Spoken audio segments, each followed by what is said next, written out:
ఏపీలో ఎన్నికలు సమీపిస్తున్నాయి. సంక్రాంతి తర్వాత ఏ క్షణమైనా ఎన్నికల స్కెడ్యూల్ ప్రకటించే అవకాశం ఉంది. దీంతో అన్ని పార్టీలు వ్యూహాలు రూపొందించుకుంటున్నాయి. అభ్యర్థుల ఎంపికలు తలమునకలై ఉన్నాయి. సంక్షేమ పథకాలే గెలిపిస్తాయని జగన్ నమ్మకంగా చెప్తుండగా ప్రభుత్వ వైఫల్యాలే తమను గెలిపిస్తాయని టీడీపీ, జనసేన ఆశాభావం వ్యక్తం చేస్తున్నాయి. ఇప్పటికే ఉన్న సంక్షేమ పథకాలకు తోడు అదనంగా కొన్ని అంశాలలో మేనిఫెస్టో ప్రకటించాలని జగన్ కసరత్తు చేస్తున్నారు.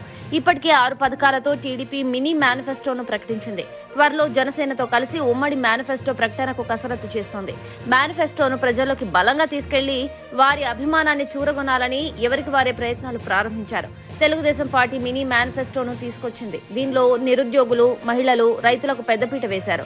దీనికి తోడు తెలుగుదేశం పార్టీకి ఆది నుంచి కూడా అండగా ఉన్న బీసీలకు కూడా ఈ మేనిఫెస్టోలో స్థానం కల్పించారు. మహిళా ఓటర్లను ఆకర్షించేందుకు మహాశక్తి పేరుతో పథకాన్ని తీసుకొస్తామని చెప్పుకొస్తున్నారు. ఈ పథకం ద్వారా ప్రతి కుటుంబంలో 18 ఏళ్లు నిండిన ప్రతి ఆడపడుచుకి స్త్రీనిధి కింద నెలకు 1500 రూపాయలు నేరుగా బ్యాంకు ఖాతాలో జమ చేస్తామని చెప్తున్నారు. దీంతో పాటు తల్లికి వందనం పథకం కింద ఇంట్లో ఎంతమంది పిల్లలు చదువుతుంటే వారందరికీ ఒక్కొక్కరికి ఏడాదికి 15,000 రూపాయలు అందించేలా పథకాన్ని ప్రకటించారు. దీపం పథకం కింద ప్రతి కుటుంబానికి ఏడాదికి 3 గ్యాస్ సిలిండర్లను ఉచితంగా ఇవ్వాలని నిర్ణయించారు. ఉచిత బస్సు ప్రయాణం పథకం కింద స్థానిక ఆర్టీసీ బస్సులో మహిళలందరికీ టికెట్ లేని ప్రయాణ సౌకర్యం కల్పించనున్నారు. మినీ మేనిఫెస్టోలో భాగంగా చంద్రబాబు రిచ్ టు పూర్ అనే పథకాన్ని ప్రవేశపెట్టారు.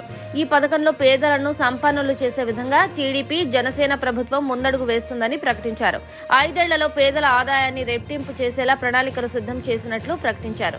టీడీపీ బీసీలకు రక్షణ చట్టాన్ని ప్రకటించింది. అటు రాష్ట్రంలో అన్నదాత పథకం కింద రైతులకు 15,000 రూపాయల చొప్పున ఆర్థిక సాయాన్ని అందించాలని కూడా నిర్ణయించింది.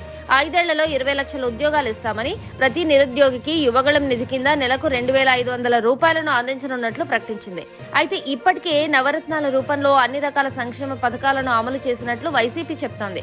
అయితే కీలకంగా మద్య నిషేధం అమలుకు సిద్ధమవుతోంది. నవరత్నాల్లో మద్యాన్ని నిషేధిస్తామని జగన్ స్పష్టం చేశారు. సిపిఎస్ రద్దు చేస్తానని ఉద్యోగులు హామీ ఇచ్చారు. రేషన్ కార్డులు జారీ చేశారు. ఏటా జాబ్ క్యాలెండర్ ప్రకటిస్తానని కూడా చెప్పుకొచ్చారు.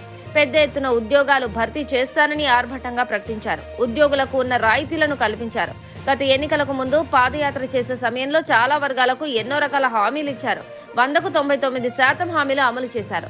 ఇప్పుడు మరేవీ లేకపోవడంతో కర్ణాటక, తెలంగాణలోని కాంగ్రెస్ పథకాలను బాబు కాపీ కొట్టి అమలు చేయడానికి రెడీ అయ్యారు. జగన్ సంక్షేమ పథకాలతో బటన్ నొక్కి డబ్బులు పంపిస్తూ ఏపీ ప్రజల ఆదరాభిమానాలు సంపాదించారు.